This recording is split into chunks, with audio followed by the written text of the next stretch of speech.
చేసేవాళ్ళు కదా వాళ్ళు ఎవరు కూడా స్వచ్ఛందంగా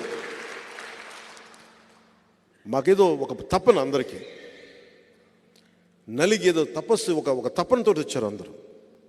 సో నాకు ఎంత బలమైన అవకాశం నాకు పిఠాపురంలో పోటీ చేసే అవకాశం కల్పించినందుకు, మీరందరూ జాయిన్ అయ్యి తద్వారా నాకు నన్ను మరింత బలోపేతం చేస్తున్నందుకు మనస్ఫూర్తిగా మీ అందరికీ పేరు పేరున ధన్యవాదాలు.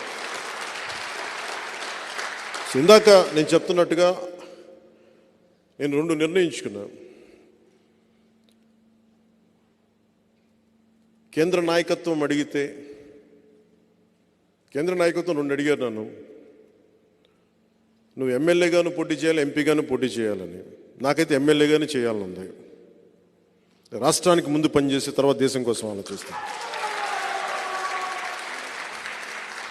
కానీ ఎంపీ జనసేనదే.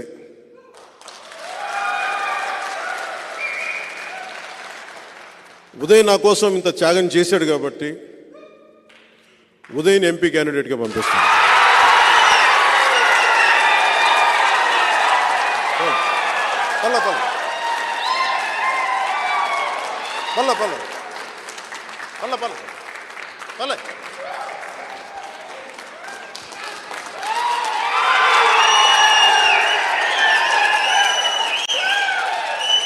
కూర్చో, ఇద్దరుగా కూర్చోండి.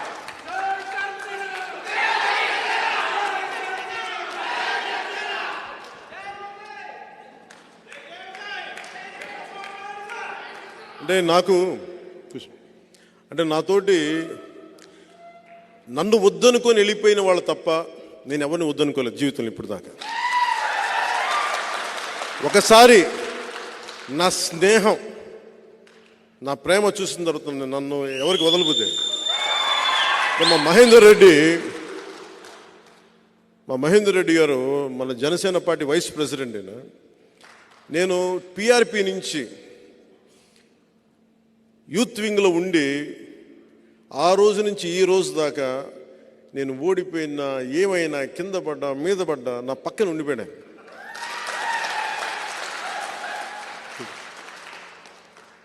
ఆయన ఎందుకు చెప్తున్నానంటే, నేను భావజాలం మాట్లాడను, సాధిస్తాను దాన్ని సాధనలో పెడతాను దాన్ని.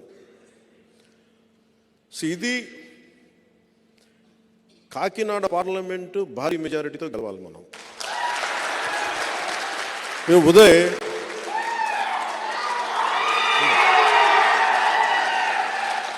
అంటే యాక్చువల్లీ చెప్పాలనుకోలే,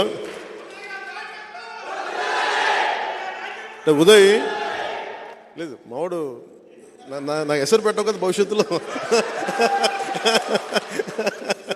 సరదాగా లేదు.